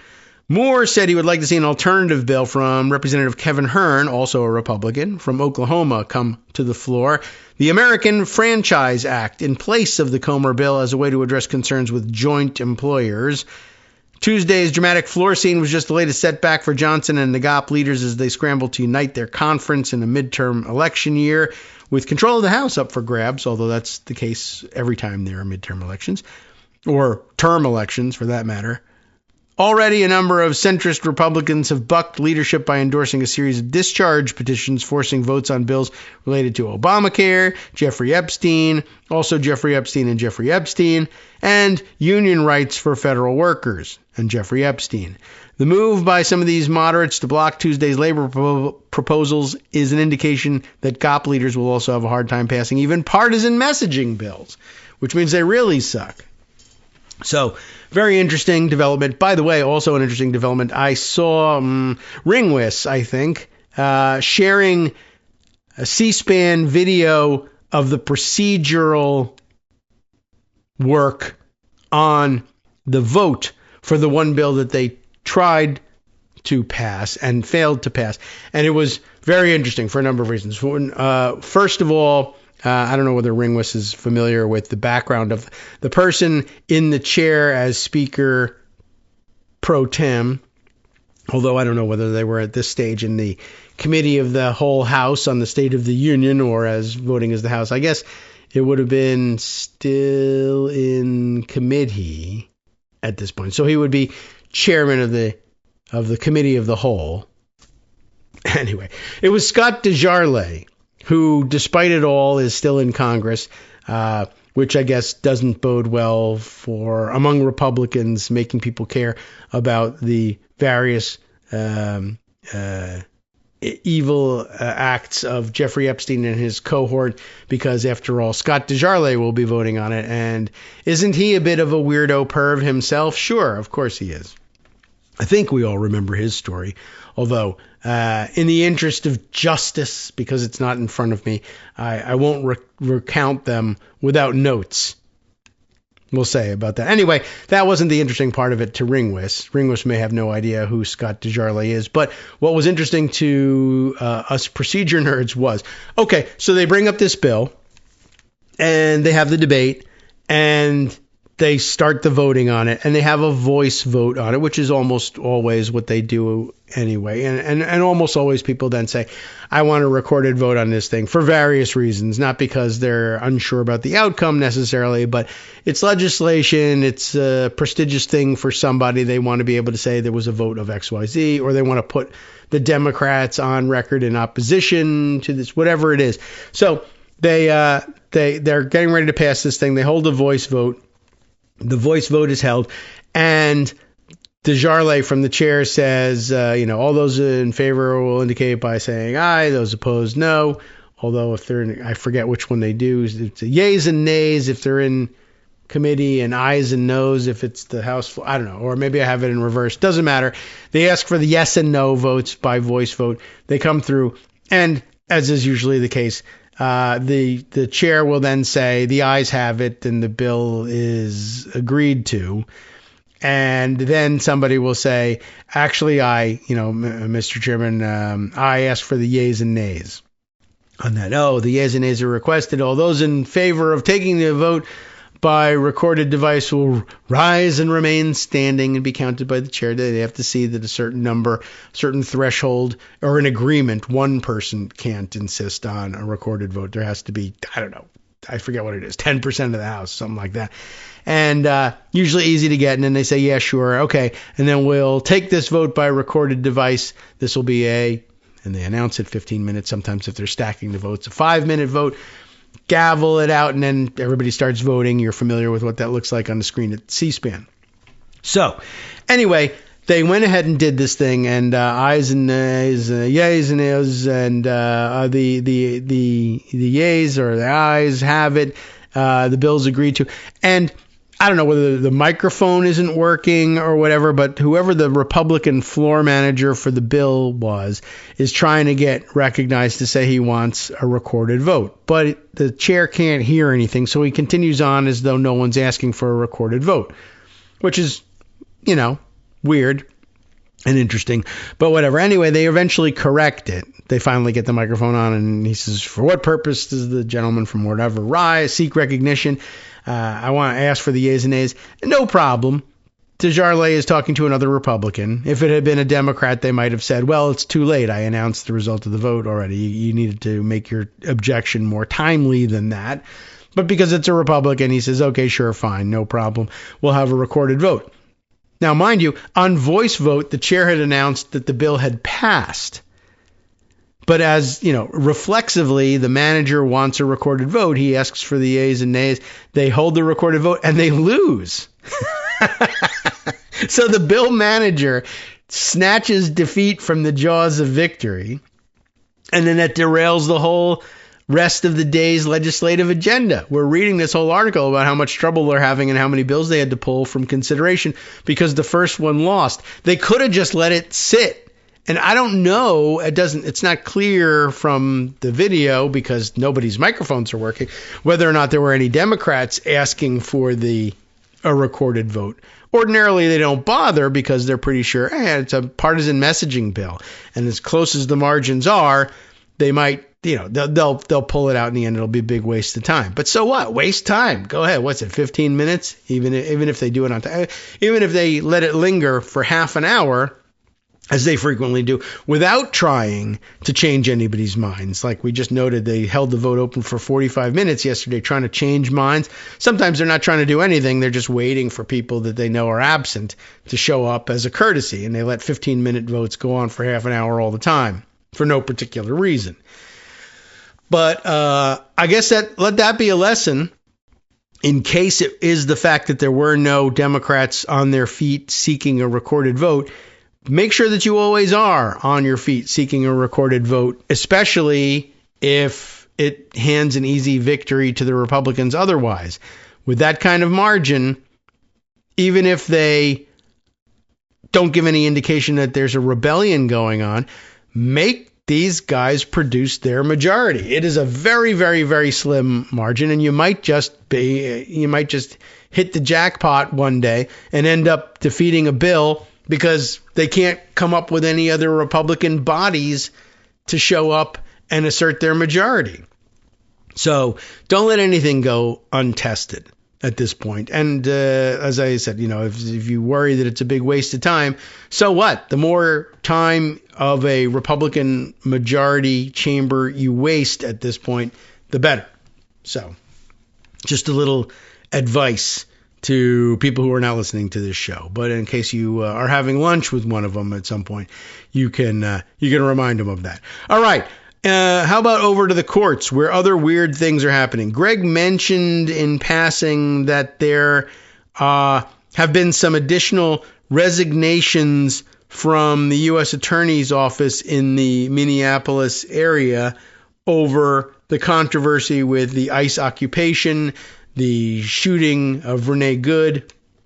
And I want to go back to that one because the New York Times picked up on it yesterday and was reporting it, and I wish I probably should have grabbed a local paper's take on it, but they did get the key point across, which is that you sometimes hear about these things from time to time. Somebody will resign in protest. In this case, 6 prosecutors have quit the U.S. Attorney's Office in, is it just the one district in Minnesota, over ICE-related issues and the Renee Good shooting and all of the a lot of the resultant nonsense. So I don't know how many people are in the U.S. Attorney's Office there, but this is a pretty major thing. And sometimes you hear the U.S. Attorney will resign rather than take on this controversial case that they're being pressured to take on.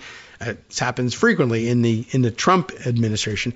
And then they say, well, we'll make your deputy into, that word again, the acting U.S. attorney, and then they resign.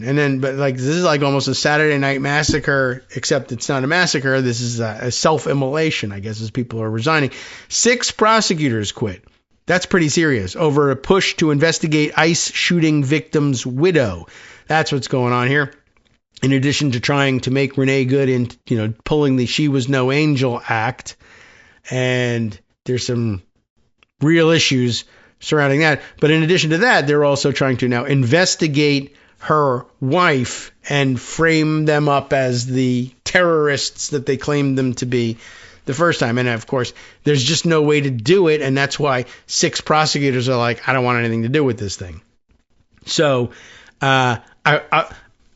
before I even get to that story, I'll call out a special mention here that I noticed yesterday on Blue Sky. CNN trying to, I guess, participate in this nonsense with a headline that reads, "New documents shed light on Renee Good's ties." Ooh, that's dramatic music. What could she possibly be tied to? New documents shed light on Renee Good's ties to ICE monitoring efforts in Minneapolis. Wait a minute. That's actually okay. And there's nothing wrong with that. So get this. That's the headline they've got on this thing. We'll read you the story. There, Blue Sky Post about it says, the woman killed by an ICE agent in Minneapolis last week served on the board of her son's school. Well, that's good, right? But the board of her son's school linked to documents encouraging parents to monitor ICE and directing them to training, which also, again, not actually a bad thing in any way, shape, or form. So it's weird. So, I mean, this is the scoop here. You're telling me that she serves on a board that has a website that has a link to information about monitoring a federal agency. I don't see where you're going with this, but this is all meant to bolster the administration's claims that she was part of an organized effort to frustrate the purpose of federal investigators and federal law enforcement and as opposed to a member of the school board. I mean, there's no indication in the article. I did read it. I would read it to you, except it's not very informative. But there's no indication that she even knows that they're hosting links to those documents, or no indication that she approves of the content of those documents. She may have, but I mean, they don't even have that. This is the biggest nothing burger you'll ever see. Hi, everybody. It's me, David, still your host for the Kagro in the Morning Show after all these years. Thank you for all your continuing support for the show. And if you're listening regularly and still thinking about getting on board as a supporter, well, the time is now. Patreon.com is the easiest way to make recurring subscription-style payments every month, all year round, to keep us going. Patreon.com/KagroX brings you to our page where you can sign up with your monthly support. And hey, have you seen our clever new subscription tiers? It's easier than ever to sign up for, say, one crisp dollar bill for every information-packed 2-hour show. If you're the plan ahead type, there's even a year-long subscription program that saves you 15% on the cover price. Or it would if there was a cover price, or even a cover, for that matter. Patreon.com/KAGROX. Thanks again for all your support. All right, welcome back, everyone, to the Kagro in the Morning Show here on Netroots Radio. So many things happening. I shouldn't be looking at Blue Sky because it gives me so many distractions and other things I want to tell you about. But of course, that's one of the primary inputs for people listening to the show live to make comments. Actually, Bruce, what are we talking about here? Bruce McFarland sends me this comment, and I don't even know what we're talking about here, but I always want to check in on what's got him interested. Oh, it may be, it's not something about something currently on the air, but something that maybe ought to be on the air. What are we talking about here? Okay, we'll save that one for later, as it is not about a current topic of discussion, but perhaps ought to be one of the current topics of discussion. All right, let's see. Where did we leave off? Oh, yeah, I told you about the CNN headline and then their weird article that really goes nowhere. I mean, literally, all you've got is she's on the board of her kid's school, and the board hosts a website that hosts a link that links to documents about how to do this totally normal and legal thing, monitoring ICE and directing them to training. Presumably the training, by the way, how to A, not get yourself arrested, and B, not escalate to any sort of violence, and C, do it all legally and lawfully. So, I mean, because if it said anything otherwise, like don't worry about the laws, go and be an outlaw, then they would have said that in the article. That would have been a scoop, but there wasn't one. And I mean, to play it this way is really rather disgusting. Like, what is it? It's meant to imply that there's something wrong with being on the school board and linking to documents that encourage parents to monitor ICE. These are little kids, and they may come and launch tear gas at them. Yes, you should be monitoring that. Should we really be saying, to hell with it, don't even look? If ICE comes around and grabs any of the kids or any of the parents or gasses them or shoots pellets at them, don't bother monitoring that. We don't care. That would not be a very good school board. Anyway, I thought it was interesting that that was the direction that they were opting to go in, and it might be at least in part responsible for the story we were initially going to look at, which was that 6 prosecutors have quit the U.S. Attorney's Office over the push to investigate ICE shooting victim's widow. That's the headline. The subheader says, Joseph H. Thompson, a career federal prosecutor who was already the acting U.S. attorney for Minnesota last year, was among those who resigned as the Justice Department sought to examine the woman's supposed ties to activist groups. Okay, so I guess what that means, that was a little confusing, that subheader. I guess in the interim, before they appointed and I guess the Senate approved an actual U.S. attorney for Minnesota, before that happened, Joseph H. Thompson worked as the acting U.S. attorney during that interim. Now he's back to being a regular, who knows what, deputy, or was, until he quit after that. No word on whether there's still an actual U.S. attorney there, but we'll see what Ernesto Lodoño's reporting tells us about that. 6 federal prosecutors in Minnesota resigned on Tuesday over the Justice Department's push to investigate the widow of a woman killed by an ICE agent and the department's reluctance to investigate the shooter, according to people with knowledge of their decision. Joseph H. Thompson, who was second in command at the U.S. Attorney's Office and oversaw a sprawling fraud investigation, by the way, that has roiled Minnesota's political landscape. You know, the one we're talking about, the one that all the O'Keefe wannabes have landed on the ground there to try to exploit the daycare center fraud allegations among the Somali American community. Well, anyway, this guy was overseeing that investigation.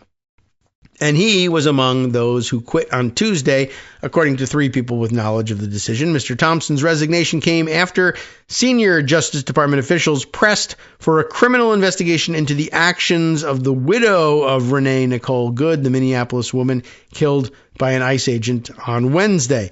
Mr. Thompson, 47, a career prosecutor, objected to that approach, as well as to the Justice Department's refusal to include state officials in investigating whether the shooting itself was lawful, the people familiar with his decision said. The Minneapolis police chief, Brian O'Hara, said, really, Chief O'Hara? Okay.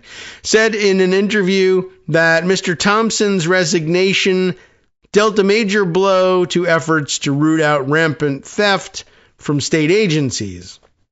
The fraud cases, which involve schemes to cheat safety net programs, were the chief reason the Trump administration cited for its immigration crackdown in that state. The vast majority of defendants charged in the cases are American citizens of Somali origin. So remember, that's an interesting point. That's a good one. I'm glad they included it so high up in the discussion, right? The reason that there is this crackdown happening, and I shouldn't use that term. I see a lot of people objecting to it. It rolls off the tongue a little too easily, but objecting to the use of the word crackdown, I guess because it implies like actually enforcing the law in a tough way, but enforcing real law in real ways, maybe more strictly and stringently or whatever than people would otherwise have done. But yeah, this goes beyond anything that crackdown really should be used for, because I mean this is just an unlawful application across the board. But anyway, you see what's going on here. They decided to target Minneapolis because of these allegations about fraud, even though, as we pointed out the other day, these things have been investigated, prosecuted, and dealt with already for quite some time. And yet, basically just trying to fan the flames again. And there's a whole other story to that as well, including more about the weirdo O'Keefe wannabe who was the latest to show up to try to exploit it, Nick Shirley. We're learning more and more about this kid and others who are on the ground looking to make trouble there. Anyway, to the extent that they cared about that crime and prosecuting more people who they think, I guess, so far haven't been prosecuted and all this, even though they wrapped up prosecution of the ringleaders in the Biden administration. But to the extent that they wanted to do any more prosecutions, the people who know that case inside out are quitting over the administration's overreaction to it by deploying ICE and detaining people left and right who have nothing to do with what's going on in the daycare centers or anywhere else for that matter. Okay. So when you lose the leader responsible for making the fraud cases, it tells you this really isn't about prosecuting fraud, O'Hara said. The other senior career prosecutors who resigned include Harry Jacobs, Melinda Williams, and Thomas Calhoun Lopez. I see why he goes by Calhoun Lopez, because wasn't Thomas Calhoun the character that they did on Saturday Night Live, or was that Bill? Oh, well, maybe that was Bill Calhoun. Okay, anyway. Never mind. Mr. Jacobs had been Mr. Thompson's deputy overseeing the fraud investigation, which began, by the way, in 2022, way back in the Joe Biden administration. Mr. Calhoun Lopez was the chief of the Violent and Major Crimes Unit, and you don't really want any federal prosecutors handling violent and major crimes, do you? Mr. Thompson, Mr. Jacobs, Ms. Williams, and Mr. Calhoun Lopez declined to discuss the reasons they resigned. The Justice Department didn't respond to a request for comment. Tuesday's resignations followed tumultuous days at the U.S. Attorney's Office in Minnesota as prosecutors there and in Washington struggled to manage the outrage over Ms. Good's killing, which set off angry protests in Minnesota and across the nation. After Ms. Good was shot, Harmeet Dillon, head of the Justice Department Civil Rights Division, told her staff that she would not consider opening an investigation into whether the agent had violated federal law, according to 3 current and former department officials who asked for anonymity because, of course, everybody will attack them and swat their houses if they find out who they are. At least 4 prosecutors who had already intended to quit or retire signaled that they would accelerate their departures, those officials said. Todd Blanche, the Deputy Attorney General, said in a statement that there is currently no basis for criminal civil rights investigation into the ICE agent. Yes, there is, but never mind. Instead, the Justice Department launched an investigation into to examine ties between Ms. Good and her wife Becca and several groups, not groups, yes, groups that have been monitoring and protesting the conduct of immigration agents in recent weeks. Shortly after Wednesday's fatal shooting, Kristi Noem, the Secretary of Homeland Security, referred to Ms. Good as a domestic terrorist, which is insane. Becca Good said in a statement last week that she and her wife had, quote, stopped to support our neighbors, unquote, when they got into a tense confrontation with ICE agents that led to the shooting. We had whistles, Becca Good wrote. They had guns. That's the tense confrontation. It was tense because they had guns and the others didn't. But what terrorist goes into these battles with whistles, not guns? I don't know. Mr. Thompson strenuously objected. Oh, we have sound for that. I didn't realize that had been the case. Mr. Thompson strenuously objected to the decision not to investigate the shooting. Objection. Overruled. No, I strenuously object. Oh. Wow, strenuously object, and I should take some time to reconsider. Well, you really should, but they didn't, and Harmeet Dillon said it just wasn't going to happen. So let's see. He strenuously objected to the decision not to investigate the shooting as a civil rights matter and was outraged by the demand to launch a criminal investigation into Becca Good. Like, really, any investigation at all would have been an insult, but to actually open a criminal investigation is just insane. And Thompson knows it. This all according to people familiar with the developments who were not authorized to discuss them publicly. Thompson had originally set out to investigate the shooting in partnership with the Minnesota Bureau of Criminal Apprehension, a state agency that reviews police shootings. Senior Justice Department officials overruled the decision. See, I told you there was an objection. Overruled. Oh, I object. Strenuously, yes. They overruled the decision to cooperate with the state agency. Drew Evans, the superintendent of the Bureau, called Mr. Thompson's departure a major setback for the effort to root out fraud in the state and for public safety. We're losing a true public servant, said Mr. Evans. We really need professional prosecutors. The absence of a credible and comprehensive investigation into Ms. Good's killing stands to, quote, undermine trust in our public safety agencies, Mr. Evans added. Thompson's departure came during a chaotic immigration crackdown, unfortunately, in Minnesota, which has angered many residents and left officials bracing for an escalation of violence, which I think is what they're after in the Trump administration. Begun in December with the deployment of roughly 100 federal agents from out of state, the operation has swelled to include some 2,000 federal agents. By comparison, the Minneapolis Police Department, the whole thing, has roughly 600 officers. So 2,000 federal agents on top of the 600 local officers.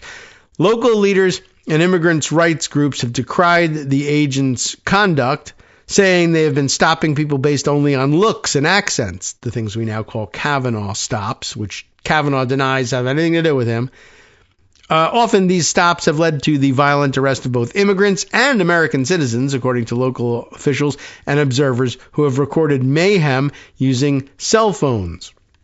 On Monday, Minnesota's Attorney General and the mayors of Minneapolis and St. Paul filed a lawsuit in federal court demanding an end to the crackdown, asserting that it had led to numerous abuses and civil rights violations. And by the way, a lot of the things being caught on video, right? I mentioned that we now call these things trolling Brett Kavanaugh by calling them Kavanaugh stops. And it was him who said that, well, these stops, what's the big deal if a federal officer stops you and asks to see proof that you're an American citizen? After all, most people can produce that proof pretty quickly. They actually cannot because they usually don't carry those things around with them. And the encounters are usually brief. And if you are an American citizen and lawfully in this country, you're released to go on your way in just a few minutes. And of course, that's not at all the case. And they may beat the crap out of you and blast you in the face with pepper spray before they even bother asking you for your ID even. And these encounters are not brief. People end up being hauled away, taken to parts of the city unknown, sometimes released elsewhere, sometimes not. No indication of where they're going or how to reach them or how to try to adjudicate their case, not to mention the physical abuse that people are taking. So it's, I guess now that everybody sees how bad it is, it bothers Kavanaugh that he's the one who actually justified these things. But good, it should bother him, and it should bother him until he does something about reversing it. But it's completely out of control at this point. I think the fact that they excused it in the first case to reach the Supreme Court about it has been taken.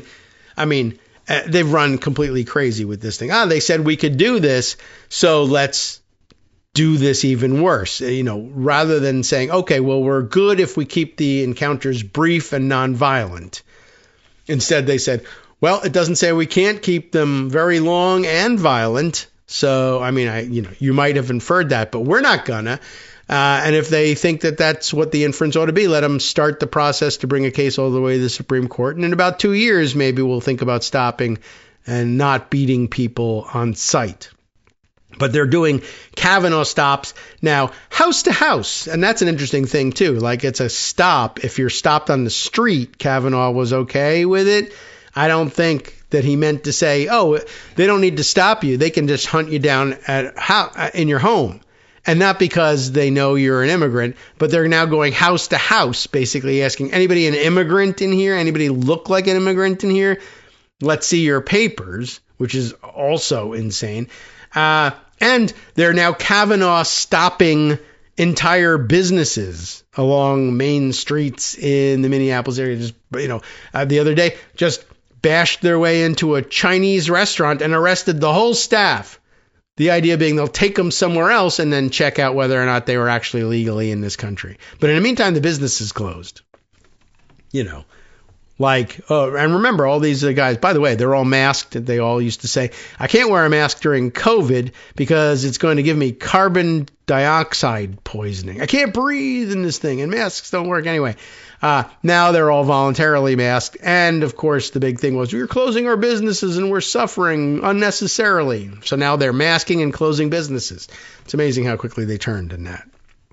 Back to the article about the people quitting from the prosecutor's office. On Monday, Minnesota's Attorney General and the mayors of Minneapolis and St. Paul filed a lawsuit, demanding an end to the crackdown.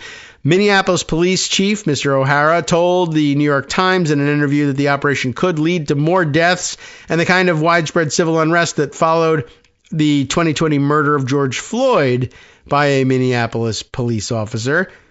The Trump administration, remember, they're only just now getting around to doing their best. I don't know whether it's their best or not. They say they're doing their best at the Minneapolis Police Department, making amends for that. If there's any trust that might actually be growing between the Minneapolis community and their police department, a lot of that will be shattered now because they're unable to protect people from the attacks of ICE. And it may still be the case that a lot of officers are uninterested in doing something like that. Who knows? The Trump administration has cited the fraud investigation that Mr. Thompson led to justify the surge of agents, which federal officials have called the largest immigration enforcement operation in history.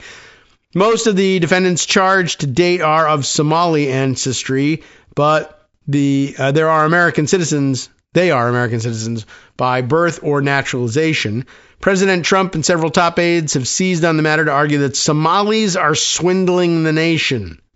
Mr. Trump has called Somalis garbage, which is, again, insane, and said his administration was considering denaturalizing some because he says they hate our country. And, of course, it bothers even some Republicans when they say, oh, you hate them because they're immigrants. They're not. They're American citizens. Well, I'll make them not American citizens then. Then you'll hate them along with me. And, that might just work for some of these idiots. Mr. Thompson grew frustrated in recent weeks as the immigration surge became a distraction for the office's work on fraud, undermining the goal the administration said it was trying to pursue, according to people familiar with his thinking. The fraud cases, which involve plots to bill state agencies for safety net services that were never provided, have cost taxpayers several $billions, according to Mr. Thompson.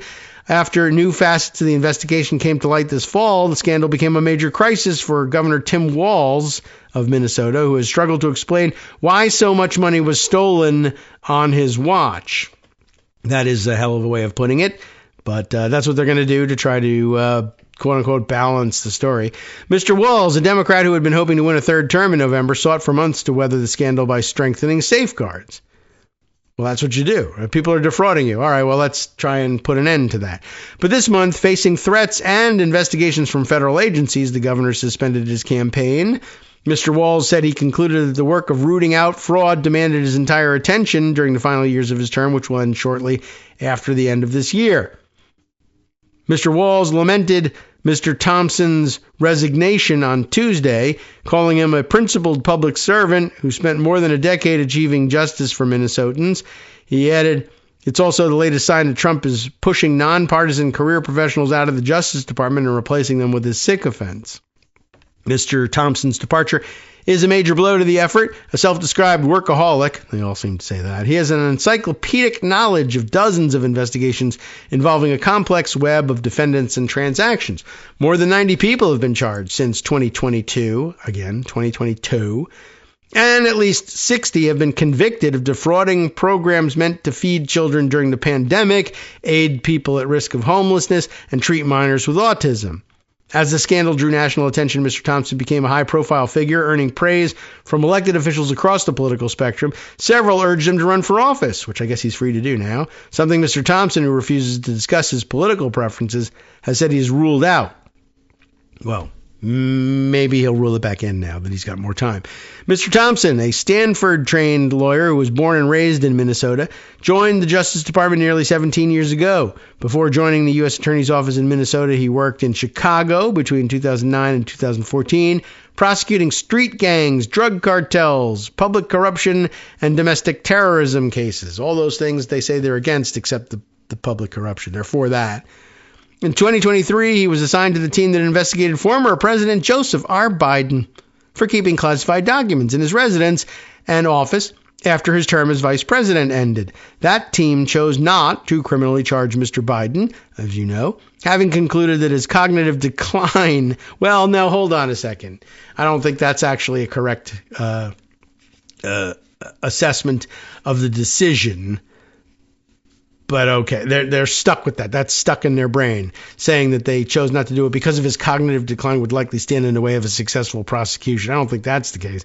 Mr. Thompson was acting U.S. attorney in Minnesota, yes, acting, for several months, starting in early June, and oversaw cases that included the prosecution of the man accused of assassinating Melissa Hortman, the former Speaker of the State House of Representatives. Poor Minnesota has really been rocked by scandals, crime, assassinations, occupation by ICE, and the guy who knew where the bodies were buried and all the actual criminal cases underlying the excuses for a lot of this stuff has been, in the end, forced out. I mentioned to you that there was more information about Nick Shirley, and I don't know, maybe I ought to try and find my way over to that. Although, gosh, there's some other interesting stuff. Maybe I'll save that for tomorrow or Friday and give you this information instead, because this I thought was rather remarkable and will require a few minutes to read. Peter Segal shared this on blue sky yesterday. And I didn't go looking for any more reporting on it because I think it'll speak for itself. But this was really rather remarkable. Screenshots of the entirety of a letter from Bill and Hillary Clinton to James Comer, the House the Oversight Committee chair, explaining their refusal to testify in his Epstein investigation. And it is a very interesting letter, to say the least. And as Peter says, it is really remarkable. Not like any letter of this genre I've seen. It's signed by them, not a lawyer. That is interesting. And the arguments are not legal ones. So it's very interesting. And it's a long letter, and I thought we should read it. And it is on their personal stationery and without a signature block. It's just got their signatures, right out there. Not, they don't bother typing their own names or anything like it would be a business letter. This is a personal note. But on their stationery, both of their names up at the front and underneath the presidential seal. And here it is. Chairman Comer, we want to take a moment, given everything, to address you directly. And this is all very interesting, too. I don't know whether he had staff help on this or not. Maybe yes, maybe no. But just makes you yearn for the days when you had an actual articulate person as president of the United States. Not that we haven't had one since, obviously. There have been several, but there have also been some real duds in between. Anyway, we want to take a moment, given everything, to address you directly, Chairman Comer. This past year has seen our government engage in unprecedented acts, including against our own citizens. And here, by the way, I'll draw a parallel to what was going on in the previous story, that basically they're witnessing just the collapse of all the reasoning behind the supposed reasoning behind these probes. And of course, this one will be highlighting the ridiculousness of having an Epstein probe in which they demand that Clinton testify, but don't bother asking Trump to testify. How, ridiculous is that? So, anyway, this past year has seen our government engage in unprecedented acts, including against our own citizens. People have been seized by masked federal agents from their homes, their workplaces, and the streets of their communities. Students and scientists with visas permitting them to study and work here have been deported without due process. The people who laid siege to the U.S. Capitol have been pardoned and called heroes. Agencies vital to the country's national security have been dismantled. Universities, media companies, and law firms have been subjected to threats to their funding, access, and licensing unless they made concessions and surrendered their right to constitutionally protected free speech. American troops have been deployed on the streets of our towns and cities. The Justice Department has been used as a weapon at the direction of the president to pursue political opponents. And most recently and searingly, an ICE agent killed an unarmed mother only days ago. Every person has to decide for themselves when they have seen or had enough and are ready to fight for this country, its principles and people, no matter the consequences. And for us, that now is that time. We are lucky by virtue of our positions we held and the protections afforded by them, but we are not blind. Every day we see the country we have dedicated our lives to improving take step after step after step backwards. As chairman of this powerful congressional committee, you have immense power to target anyone and subject them to closed-door interrogations and more. The decisions you have made and the priorities you have set as chairman regarding the Epstein investigation have prevented progress in discovering the facts about the government's role. The facts speak for themselves. You subpoenaed 8 people in addition to us. You dismissed 7 of those 8 without any of them saying a single word to you. You made no attempt to force them to appear. In fact, since you started your investigation last year, you've interviewed a total of 2 people. 2! A legal analysis prepared by 2 law firms and provided to you yesterday makes clear your subpoenas are legally invalid. Your claim that your subpoenas are inviolate when they're used against us, yet you were silent when the sitting president took the same position as a former president barely more than 3 years ago. We call on you to release that analysis to the public to allow them to see how this is yet another example of the casual disregard of the law of the land. All the while, you've done nothing with your oversight capacity to force the Department of Justice to follow the law and release all of its Epstein files, including any material regarding us, as we have publicly called for. Over the last year in the House, extending health care for Americans in any state succeeded only because enough Republicans joined with Democrats. The fact that the public and we are seeing any of the Department of Justice's Epstein files is only because 4 Republicans out of 220 joined every Democrat to reach the minimum number of members to force a vote. Oh boy, am I way behind here. You were not one of those 4.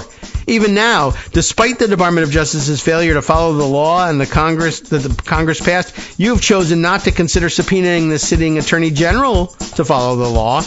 Despite everything that needs to be done to help our country, you are on the cusp of bringing Congress to a halt to pursue a rarely used process literally designed to result in our imprisonment.